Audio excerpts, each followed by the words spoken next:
Yo, what's good, YouTube? It's your boy Rory with Roar in the Jungle, and we are going live here at Tailgate Tavern right outside Camp Humphreys, South Korea, and I am absolutely super duper duper duper excited about what's going on. I got my boy Austin here with me, and we're going to discuss what this event means for us as a channel, the growth, the experience, and what we hope comes from this evening.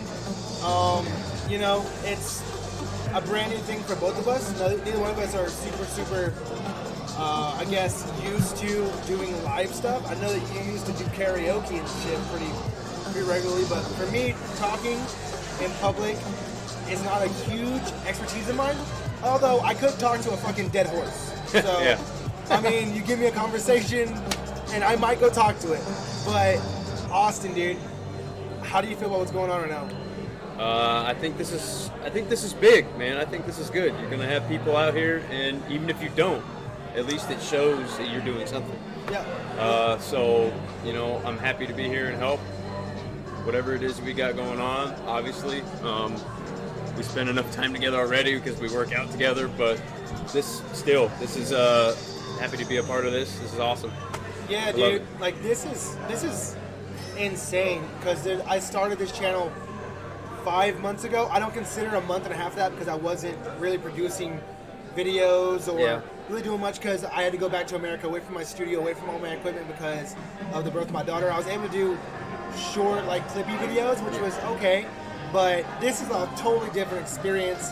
We're going live, and I'm fixing to start talking to football fans. Me and Austin are both going to try and sit down. He's going to help me out with all the extra stuff, fact checking me to make sure I'm not telling you bullshit. And if my guest or someone needs to know something, he can let them know real fast. Like I said, he's my right hand man. First of all, go check out the podcast we just did. By the way, podcast coming next week. Gonna be dope. Big levels, as Tyler Boyd would say. New things are happening for the channel. So excited, so excited. Tonight, I'm gonna have a live guest audience. Hopefully just out here chilling out, talking with me, being interactive. I gotta go mingle and talk to I guess, grease a few wheels, if you say, to like get them to come on camera, because this is a new experience for most people anyway. Not everyone's used to having a camera shoved in their face and a ring light in their, and still talk about their team. Yeah. Well, my goal for this evening is to create an atmosphere with my guest and or audience to make them feel comfortable with what's happening, so I can keep doing this, and people just tend to know like the general feel of what I'm going for. If you've seen my videos, if you've seen me live, if you've met me in person, I want them to know what exactly I'm aiming to do, because Roar in the Jungle is a fan-generated YouTube channel. That's what I'm going for. I don't exist without my fans, without the fans, and I want them to know that. I want to be interactive with them, and I want them to feel just at home in the jungle as I am. Right? By the way, Austin, I really appreciate you doing this for me, dude. You're a huge help. He's helped me set up this entire thing pretty seamlessly, except for fighting with the shirt lady. By the way, Roar shirts are now available.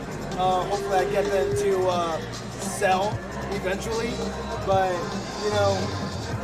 new things are happening without Austin and Jordan and frankly the fans, anyone who's clicking, watching, just interacting with my channel. You are the blood of basically my channel.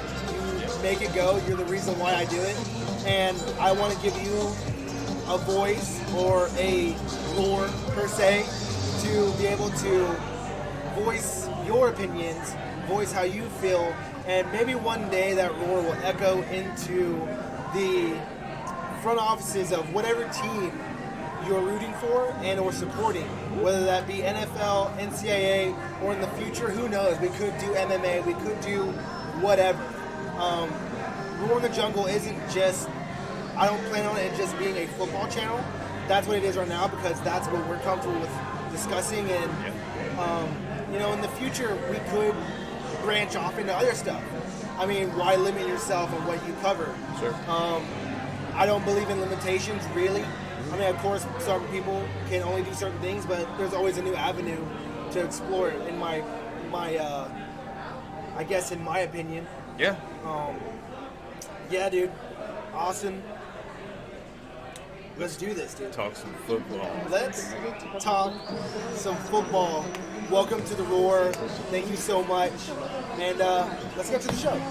We're going to talk about our current MVP picks through week 3 of the NFL going into week 4. I don't think that it's going to be a very big surprise who we pick as of right now, because it's really, really, really obvious, if you ask me. But we're going to discuss it nonetheless. Austin, who do you have as the top 3 right now? Russell Wilson, Pat Mahomes, and I'm going to go on a whim on this one. Yeah. Josh Allen. I like Josh Allen, too. I'm going to go with Josh Allen. Josh Allen's looking dope. Yeah. So I didn't see that was even going to be a possibility over watching Josh Allen for the last 2 years. No. So No way. that's a huge, huge, huge development coming from the Bills. Like, I can't believe that Josh Allen is as proficient as he is. So I think over the last 14 games, dude, he's thrown 33 TDs and 3 interceptions. Yeah, if you knew Josh Allen for the first 2 years of his career, he was a turnover machine. Yeah. Like, he knew one throw motion, and that was fast. Yeah. He had For sure. 0 touch on the ball. Yeah. Right now, Josh Allen, dude, he reminds me of a mini Ben Roethlisberger. Yeah. Like, imagine a young Ben Roethlisberger, dude. Yeah. That's who the fuck I see right now. I get that feel. But yeah, dude, I agree. As of right now, he's got to be in the MVP conversation, because Lamar Jackson and Kyler Murray both played their way out of it. For me, as of right now, they could still make a bounce back, of course, but I believe in Kyler Murray. I think as of right now, I think Cam Newton's got to be in that conversation too. Of course he is. He's been doing good. I think he's played Yeah. at that same 2015 caliber year. Yeah. If not better, he might be more proficient. But there's one glaring thing that it's gonna bite him in the butt.